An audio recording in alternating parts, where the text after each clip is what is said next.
lavoro a Treviso è morto il 22enne vittima del branco, il trevigiano Francesco Favaretto. Il fascicolo aperto per tentato omicidio diventa di omicidio volontario. Disperata la mamma Monica, ora è con gli angeli.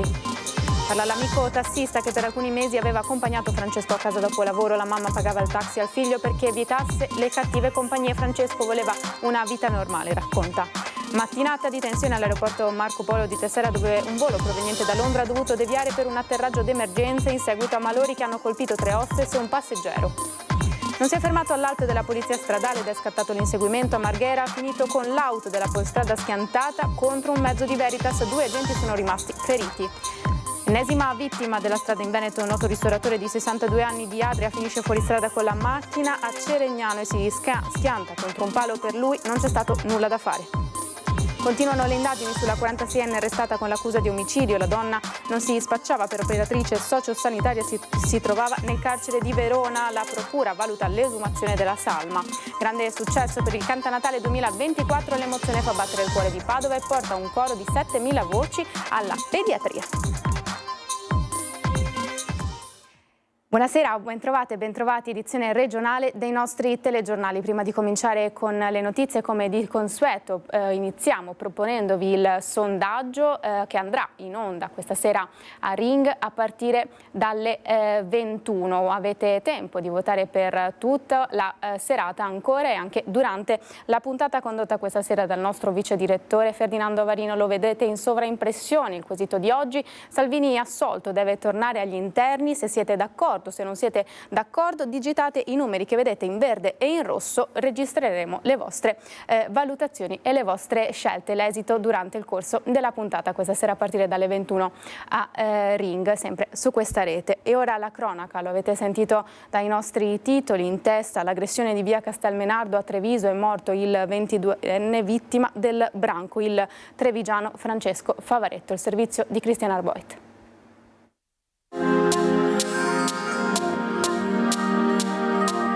Dico solo che Francesco ha ricevuto la corona bianca da 2 angioletti della purezza. Santo ragazzo. E questo è il messaggio che mamma Monica ci affida nell'ora del dolore più cupo, quando verso le 12:30 dall'ULSS 2 confermano il decesso del 22enne che da 10 giorni stava lottando per la vita dopo l'aggressione shock subita in via Castelmenardo. Lo sforzo per salvare Francesco Favaretto, giovane trevigiano residente in via Toscana, è stato corale. Abbiamo cercato in qualche modo di aiutarlo a sopravvivere, però purtroppo la situazione è talmente grave che è stato impossibile, fare in modo che lui comunque ne uscisse. Troppo profonde le lesioni riportate da Francesco quel maledetto giovedì sera, quando è stato accerchiato e aggredito in 2 fasi per qualche grammo di hashish, prima con delle coltellate, poi con una bottiglia. 10 giovanissimi identificati, 6 di questi minorenni, 3 al momento gli arrestati, tra cui un minore di 15 anni. Ora per diversi di loro l'accusa diventa di omicidio, oltre alla rapina. Innanzitutto la vicinanza da parte mia e dell'amministrazione alla famiglia di questo ragazzo. Ora non parliamo più di tentato omicidio, ma parliamo di omicidio, e quindi è giusto fare chiarezza. Ma un conto è l'indagine, un altro il dramma. Marinella è tra le amiche più care di mamma Monica. Gli ho aperto la mia casa proprio perché lei potesse trovare anche del calore perché Monica viveva al freddo, senza acqua, senza gas e senza luce. Però era una donna tosta che si è tirata su un figlio da sola. Una vita di sacrifici e rinunce, e poi quel mostro, la droga, che stava pian piano divorando Francesco. In passato cameriere a Treviso e in Alto Adige, era stato anche in comunità Sant'Angelo Francesco. Non c'era giorno che Monica praticamente non lo facesse ragionare e cercava di farle capire in tutti i modi di cambiare strada. La notizia piomba sul condominio di via Toscana, dove la ragazza abitava come un fulmine. Maria Zorzi è la vicina di casa. E prima chi poteva fare qualcosa avrebbe potuto fare qualcosa per quel ragazzo. Tante volte Francesco piangeva con sua mamma e diceva: io sento un vuoto dentro di me, sento un vuoto, sto male, però non ce la faccio. E ascoltiamo adesso la testimonianza dell'amico tassista. Io ricordo di Francesco perché fino a poco tempo fa facevo il tassista e mi ricordo che portavo a casa Francesco perché sua mamma, che la conoscevo, mi dava i soldi in anticipo perché portasse a casa il figlio quando smetteva di lavorare. Voleva che il figlio tornasse a casa sano e salvo, lontano dalle cattive compagnie mamma Monica, e per questo si era affidata a un certo punto anche ai taxi, ed è così che Armando Locurio, tassista a Treviso, ha conosciuto Francesco Favaretto, il ragazzo ammazzato dal branco in via Castelmenardo per una questione di droga. Sua madre per lui ha fatto di tutto e di più. Sua madre per lui veramente si è tolta il pane dalla bocca. Ma il figlio ne era cosciente di questo e quindi lui cercava di essere anche un po' autonomo. Infatti nel periodo in cui ha lavorato lui era felice di lavorare. Mi diceva che gli sarebbe piaciuto un domani anche aprirsi una pizzeria, di fare un lavoro, lavorare per conto suo, ed era contento di lavorare anche da Pino perché mi diceva che stava imparando un lavoro che un domani gli potrebbe essere stato utile. Sogni da ventenne che Francesco condivideva con Armando prima di perdersi definitivamente negli ultimi mesi nella droga. Oggi l'uomo è sconvolto. Io non me l'aspettavo, io ero convintissimo che ce la facesse. Quando ho sentito la notizia mi ha molto rattristato, perché non avrei mai pensato che questa cosa finisse in questo tragico modo. Lui non voleva fare la vita che è andato a fare praticamente, lui aveva altri sogni, lui voleva condurre una vita normale come tutte le altre persone. Cambiamo argomento. Bloccata dai carabinieri una banda di giovanissimi che aggrediva e rapinava altri minorenni, fatti a Legnaro. Sono accusati di rapina e lesioni personali in concorso i 4 giovani denunciati dai carabinieri della stazione di Legnaro, nel Padovano, una banda vera e propria che da tempo aveva preso di mira giovanissimi, quasi coetanei, perché dei 4 denunciati il più giovane ha appena compiuto 18 anni e il più grande ne ha 23. Le indagini sono partite dopo che in caserma si erano presentati alcuni minorenni che avevano raccontato di essere stati vittima di rapine accadute nei primi giorni del mese di novembre. Colpi fotocopia che avevano fatto subito pensare all'esistenza di una banda che non esitava a minacciare e usare la violenza. In un caso è stato usato un coltello per intimidire e derubare le vittime di denaro, cellulari e altri oggetti. Fondamentale per i carabinieri l'utilizzo delle telecamere di videosorveglianza del territorio. Grazie a queste sono stati individuati i 4 giovani denunciati che vivono nel Piovese e in provincia di Venezia e sono stati riconosciuti dalle vittime. Durante le perquisizioni i militari hanno anche rinvenuto gli abiti indossati durante le rapine. Rimaniamo nel Padovano. Difende una donna in discoteca, un ragazzo è stato aggredito per vendetta in un locale a Este. Preso a pugni per aver preso le difese di una ragazza che era stata importunata durante una lite in discoteca, la vittima dell'aggressione è un 21enne di Este. L'episodio di violenza è avvenuto nella notte tra sabato e domenica nella discoteca Radio Londra della cittadina della Bassa Padovana. Il giovane aveva notato una ragazza che veniva insultata da un esagitato durante un'accesa lite nei bagni del locale ed era intervenuto per mettere fine alla discussione, allertando anche la vigilanza della discoteca. Il buttafuori aveva così allontanato il violento e la storia sembrava essere conclusa. La ragazza infatti era tornata a casa provata ma fortunatamente illesa. Ma il 21enne poco dopo, mentre era ancora all'interno della discoteca, è stato raggiunto e avvicinato da 2 ragazzi nordafricani che lo hanno colpito con dei pugni in faccia, tanto da procurargli ferite al labbro curate in pronto soccorso, il tutto per vendetta. Il pestaggio è stato ripreso dalle telecamere di sorveglianza. Sul posto è arrivata anche una pattuglia dei carabinieri di Este che hanno raccolto le testimonianze di tanti presenti che hanno assistito alla violenza. I 2 aggressori, descritti come 2 giovani nordafricani piuttosto corpulenti, invece si sono dileguati rapidamente. In queste ore il 21enne, dopo gli accertamenti in ospedale, ha presentato la denuncia in caserma. È stata una mattinata di tensione all'aeroporto Marco Polo di Tessera, dove un volo proveniente da Londra ha dovuto deviare per un atterraggio di emergenza. Vediamo.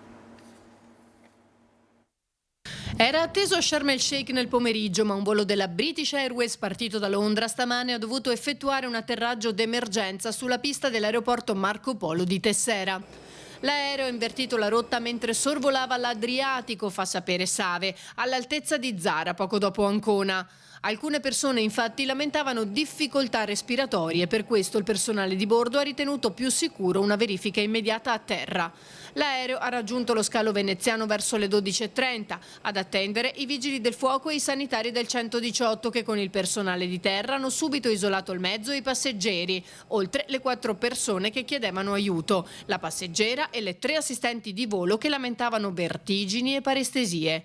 Dopo circa un'ora gli addetti stavano ancora compiendo gli accertamenti del caso a bordo. L'aeroporto è sempre rimasto operativo, anche se inevitabilmente si sono verificati alcuni ritardi e un volo EasyJet da Londra è stato dirottato all'aeroporto di Treviso. I soccorritori alle 15 erano ancora sul posto ma avevano già escluso quadri clinici gravi. Anche i vigili del fuoco, che hanno creato una cortina di sicurezza intorno all'aereo, al momento hanno escluso la presenza di contaminanti ambientali. Le 4 persone coinvolte, inglesi tra i 30 e i 40 anni, hanno rifiutato il trasporto in ospedale per ulteriori accertamenti. Non si è fermato all'alto della polizia stradale ed è scattato l'inseguimento a Marghera, finito con l'auto della Polstrada schiantata contro un mezzo Veritas.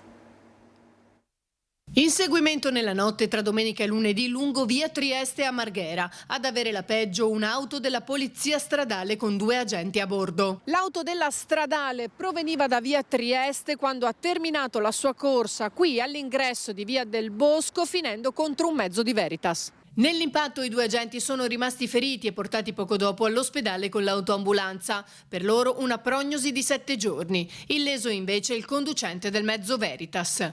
Era circa l'1 quando in piazzale Parmesan, dove era in corso un posto di controllo, gli agenti della Polstrada hanno intimato l'alta a un'automobile che invece di fermarsi ha accelerato, finendo anche su un marciapiede e perdendo dei pezzi dalla vettura, dando inizio all'inseguimento che si è protratto per alcune centinaia di metri lungo la via che collega Marghera a Chirignago. Improvvisamente però l'auto della polizia si è schiantata contro il camion della nettezza urbana, mettendo fine alla corsa degli agenti, mentre il fuggitivo ha potuto proseguire il suo percorso. Gli investigatori però sono sulle sue tracce e potrebbe avere le ore contate. Sulla vicenda si è espresso il segretario provinciale del sindacato di polizia Antonio Serraino. Questo ci fa capire l'elevata pericolosità che si trovano ad affrontare tutti i giorni gli uomini e le donne che portano una divisa per garantire la sicurezza di tutti i cittadini. Da parte nostra, come FSP Polizia di Stato, va l'augurio di pronta guarigione ai 2 colleghi e speriamo che le indagini in corso portino a un'identificazione rapida del colpevole di tutto questo scempio. Un incidente mortale nella notte a Ceregnano, nel Rodigino. Un uomo di 62 anni, Massimo Furlan, noto ristoratore di Adria, è deceduto per un'uscita di strada della sua auto. La tragedia nel corso della notte in via Trieste tra Rovigo e Adria. Non sono ancora chiare, stando alle prime ricostruzioni, le cause della fuoriuscita di strada. Per il 62enne sarebbe stato fatale lo schianto contro un palo che costeggia la carreggiata. Secondo i primi rilievi non sarebbero state coinvolte altre vetture. I funerali di Furlan sono già stati fissati e saranno celebrati venerdì alle 15 nella cattedrale di Adria. Massimo Furlan lascia i fratelli Laura e Luca. Mentre continuano invece le indagini dei carabinieri sulla 46enne arrestata con l'accusa di omicidio, la donna che si spacciava per operatrice sociosanitaria si trova attualmente nel carcere di Verona. Vediamo gli ultimi aggiornamenti. Omicidio di un 81enne di Sandrigo e tentato omicidio di 4 persone, tutte nel Vicentino. Sono accuse pesanti quelle rivolte alla badante 46enne di San Pietro Ingù nel Padovano, che, arrestata dai carabinieri, si trova nel carcere di Montorio a Verona. Secondo gli investigatori, dal gennaio del 2022 avrebbe iniziato a lavorare come badante dopo essersi spacciata per operatrice sociosanitaria senza averne titolo. In 2 anni l'indagata avrebbe lavorato in diverse case, soprattutto dell'Est e dell'Alto Vicentino. Avrebbe prestato assistenza a domicilio ad anziani, somministrando dei sovradosaggi di farmaci neurodepressori. Adesso gli investigatori potrebbero anche valutare l'esumazione della salma della madre dell'ex compagnon della badante, con l'obiettivo di verificare se nel corpo vi siano tracce di benzodiazepine, per capire se le fossero state somministrate dosi eccessive di psicofarmaci da parte della 46enne. Le indagini, insomma, starebbero puntando a far luce anche su altri eventuali decessi o malori di anziani seguiti dall'indagata, che si è avvalsa della facoltà di non rispondere davanti al giudice per le indagini preliminari. La politica ora prosegue il dibattito sul futuro di Matteo Salvini nel governo, mentre Lega e centro-sinistra continuano a scontrarsi sul caso Open Arms. Lo scontro politico su magistrati e immigrazione da una parte, dall'altra il botta e risposta sul futuro di Matteo Salvini nel governo. Il caso Open Arms e il desiderio per nulla celato del leader leghista di tornare ministro dell'Interno animano lo scenario politico in questa fine d'anno. A Roma la premier Giorgia Meloni, che ha confermato senza esitazioni l'attuale inquilino del Viminale, e lo stesso Salvini si sono rivisti dopo il pronunciamento dei giudici di Palermo, con Salvini che poco dopo si è ritrovato proprio allo stesso tavolo del rivale Matteo Piantedosi. Agli interni c'è un amico, c'è una persona che ha la mia amicizia e la mia fiducia, come Matteo Piantedosi. Sicuramente occuparsi della sicurezza, del futuro, della tranquillità e della serenità di milioni di italiani è qualcosa di bello a cui tutti non potrebbero che ambire, e se qualcuno in passato poteva dire Salvini non può andare agli interni perché c'è un processo in corso sulla sua condotta da ministro, adesso quest'alibi non c'è più. Quindi adesso è pronto a tornarci? In questo momento sto bene dove sto. E poi parlerò con Giorgia, parlerò con Matteo, ripeto, questo governo è una squadra di amici. In Veneto Lega e centrosinistra restano ferme su due visioni opposte del caso Open Arms, il Carroccio gongola e il PD incassa e tira dritto. Ci sono ovviamente giudici che sono effettivamente terzi e che guardano alla concretezza e all'oggettività delle prove che in questo caso non erano state raccolte durante il processo. Era un processo che purtroppo ha tenuto sulla graticola il vice premier Salvini, il segretario federale della Lega, per 3 anni. Era un processo che non si doveva assolutamente fare perché, come abbiamo sempre sostenuto, difendere i confini e difendere i nostri cittadini a livello appunto di confini italiani non è assolutamente reato. Continuo a pensare che quello che ha fatto nel 2019 sia sbagliato e che sia una vergogna trattenere delle persone che meriterebbero soccorso in mezzo al mare. Continuo a pensare che le sue politiche sull'immigrazione generino dolore, sofferenza inutile e insicurezza, in ultima battuta, e quindi continueremo a contrastarle sul piano politico, non sul piano giudiziario, perché è lì che la battaglia va vinta, ma sicuramente senza farci scoraggiare da quella che alla fine è una sentenza sul se sia reato o meno quello che ha fatto. Non lo è, va bene così e andremo avanti. Le previsioni meteo in Veneto prevedono fino alle prime ore di mercoledì 25 venti settentrionali spesso forti sulle zone montane in quota, tratti anche nelle valli e sulle zone pedemontane. Alla luce di queste previsioni il centro funzionale decentrato della regione ha dichiarato per vento forte la fase operativa di attenzione su zone montane e pedemontane da riconfigurare a livello locale in preallarme o allarme a seconda dell'intensità del vento. L'avviso è valido dalle 14 di oggi alle 6 del mattino del 25 dicembre. Ed è stato un grande successo il Canta Natale 2024, siamo a Padova, l'emozione ha fatto battere il cuore a tutta la città. Cuore a cuore, Canta Natale già qui. Il ritrovo nel centro storico della città nell'ultima domenica che precede il Natale ha conquistato i cuori di padovani e padovane e ha reso ancora più intenso ed emozionante il corteo dei 7.000 berretti rossi della 7ª edizione del Canta Natale. Nuovo il percorso dell'edizione 2024 che ha raccolto un fiume di abbracci che dalle strade della città, guidati dalla Renna Comete e dai supereroi dell'associazione Gioca con il Cuore, si sono riversati sotto l'edificio della pediatria, dove il coro solidale ha intonato e ballato Canta Natale già qui con altri brani tradizionali riadattati come Feliz Navidad e Jingle Bell Rock. Cittadini tutti rigorosamente con il berretto in testa, come le autorità presenti, intonati e stonati, tutti hanno posto sotto un ideale albero il loro dono ai bambini ricoverati e alle loro famiglie. Canta Natale per tutto il mondo, Canta Natale per tutto il mondo, il dono della mia città. È tutto per questa edizione dei telegiornali, grazie per essere stati in nostra compagnia a tutti, l'augurio di una buona serata, arrivederci.